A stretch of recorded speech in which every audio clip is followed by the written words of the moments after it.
pour cette présentation, effectivement. Merci aux services aussi, évidemment, qui vous ont accompagné sur ce... Ensuite, il y a eu quelques réponses. Monsieur Brittino. Merci, Monsieur le maire. Merci à tous pour cette présentation, effectivement. Merci aux services aussi, évidemment, qui vous ont accompagné sur ce travail fourni.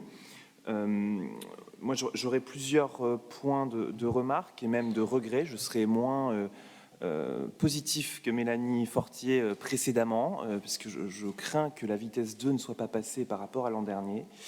Le premier, c'est sur la forme déjà, puisque l'égalité homme-femme, c'est l'un de vos engagements forts de campagne, je crois, en tout cas quelque chose qui était bien mis en avant, et je regrette qu'on en soit toujours réduit à en discuter vraiment, enfin en tout cas sur le fond, qu'à l'occasion de ce rapport, donc maintenant chaque année, je pense que vous pourriez avoir un peu d'audace sur le sujet, avoir un moment de prospective plus générale, un moment de commission générale peut-être, ou quelque chose qui permet d'avoir une évaluation et un diagnostic partagé qui de toute façon sont toujours les pierres angulaires de toute bonne politique publique.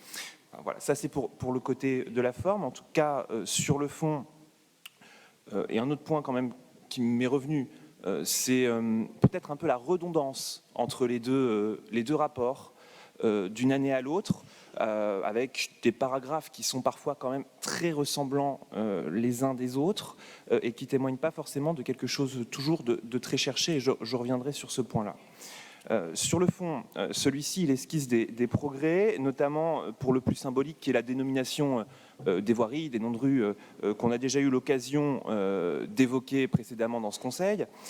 Bien sûr, vous savez qu'on soutient ce mouvement, en tout cas moi j'y participe activement dans les commissions dédiées auxquelles vous ouvrez aux oppositions, mais vous connaissez aussi mes bémols sur ce sujet, que sont l'artère majeure, en tout cas les artères même j'appelle, cela majeur dans le cœur de ville pour que la symbolique soit plus forte, et enfin aussi les participations plus accrues avec les écoles, les conseils de quartier, etc. Je ne vais pas revenir là-dessus, mais en tout cas cela va dans le bon sens, mais passez la seconde.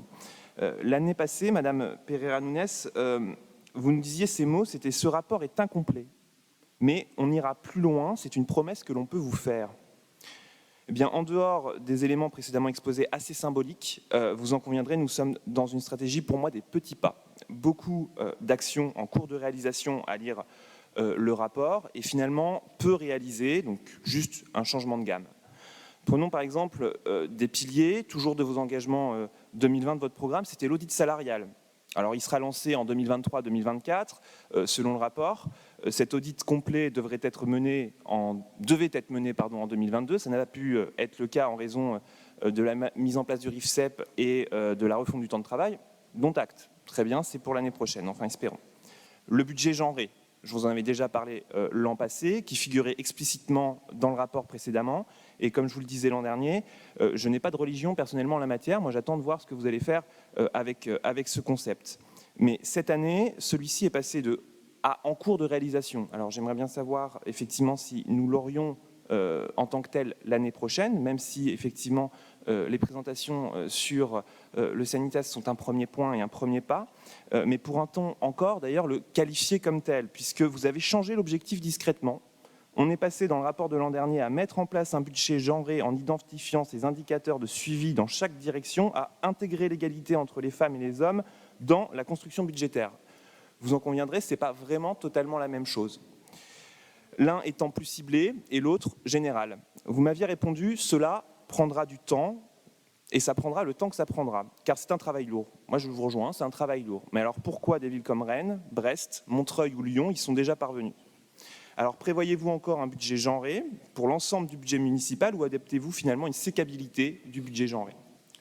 Cette cause a trop souffert de communication, je vous l'avais déjà dit, et les finances sont toujours le nerf de la guerre et elles en disent beaucoup. Et là, en la matière, le maillage associatif est essentiel et je rejoindrai des propos que Mélanie Fortier tenait l'an dernier puisque j'ai comparé effectivement les subventions qui pouvaient être allouées aux différentes structures et notamment au planning familial. Celle-ci n'est pas en évolution, elle est maintenue, mais face à l'inflation que l'on connaît galopante, on peut même dire que finalement les actions menées seront donc nécessairement moins importantes et moins nombreuses. L'Observatoire, lui, des inégalités voit sa subvention diminuer de moitié. La LICRA, elle, est sortie du listing. Donc c'est un autre regret, notamment sur certaines fiches objectifs, Certaines, à mon sens, ne sont pas suffisantes ou ambitieuses. Vous les retrouverez, mais pour ne pas les nommer selon les services, mais dans la case Action 2022, par exemple, on retrouve pas d'action identifiée à ce jour, outre à minima une sensibilisation annuelle. Je crois qu'en cette année 2023, ce n'est pas acceptable de retrouver ça dans une fiche objectif. Une interrogation, c'est l'absence de réalisation concernant l'axe de mobiliser la police nationale et ou municipale sur l'infraction d'outrage sexiste. Parce que là, c'est un point essentiel, finalement, qu'on a déjà entendu dans l'actualité, et un point essentiel que vous meniez, notamment avec les marches exploratoires.